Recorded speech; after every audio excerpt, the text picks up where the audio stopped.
நம்ம நக்கீரன் டிவியோட தொடர்ந்து இணைந்திருக்க பெல் சிம்பிளை கிளிக் பண்ணுங்க.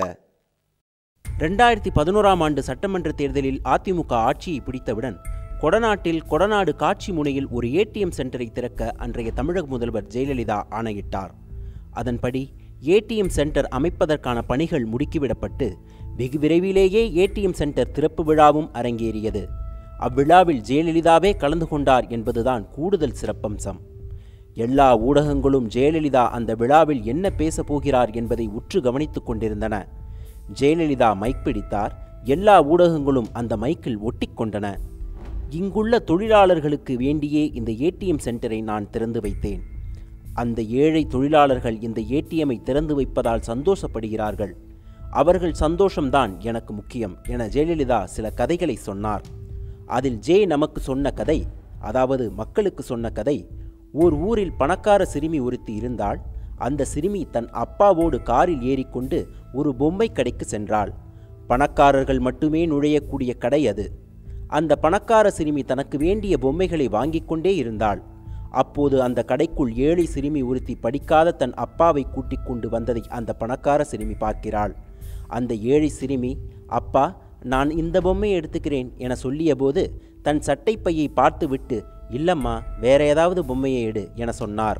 அதாவது எந்த பொம்மையை வேண்டுமானாலும் தன் அன்பு மகளுக்கு வாங்கி கொடுக்கலாம் என அந்த ஏழை சிறுமியின் அப்பாவுக்குள் நினைப்பு இருந்தாலும் தற்போது தன் மகள் எடுத்து காட்டும் ஒரு பொம்மை தன்னிடமுள்ள பண இருப்புக்குள் இருக்க வேண்டும் என நினைத்தார் அவர். அதை அந்த பணக்கார சிறுமி கண்டுகொண்டு விட்டாள். அந்த ஏழை சிறுமி எடுத்து காட்டும் எந்த பொம்மைகளும் அந்த ஏழை சிறுமியின் அப்பாவின் சட்டைப்பையை தொட முடியவில்லை. அந்த ஏழை சிறுமியின் சோகத்தை பார்த்த அந்த பணக்கார சிறுமி அந்த கடையின் உரிமையாளரின் காதில் ஏதோ சொல்கிறாள். விலை உயர்ந்த கடையில் மிகவும் விலை குறைந்த பொம்மை ஒன்றை வாங்கி கொண்டு அந்த ஏழை சிறுமி பணத்தை செலுத்த தன் அப்பாவோடு செல்கிறாள். உடனே அந்த கடை உரிமையாளர், இல்லம்மா, பணம் வேண்டாம், ஏன்னா இந்த கடையோட 500வது வாடிக்கையாளர் நீதான், அதனால நீ எடுத்து பார்த்த எல்லா பொம்மைகளும் உனக்கு ஃப்ரீயா கொடுக்கிறோம் என ஒரு பெரிய கவரில் அந்த ஏழை சிறுமி வாங்க முடியாமல் விட்ட அனைத்து பொம்மைகளும் கொடுக்கப்பட்டது. ஆசையாய் அவள் அந்த கவரை வாங்கி கொண்டு ஹையா என வானுக்கு எட்டும்படி குதித்து தன் அப்பாவோடு சந்தோஷமாய் கிளம்பினாள்.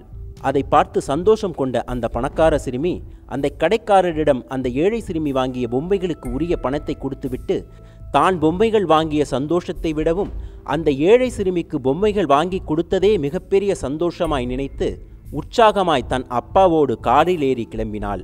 அதாவது ஏழைகளை சந்தோஷப்படுத்தி பார்க்க வேண்டும், அதுதான் முக்கியம் என பேசி முடிக்க பலத்த கைத்தட்டல்களை பெற்றுக்கொண்டு அவரும் காரில் ஏறி கிளம்பினார்.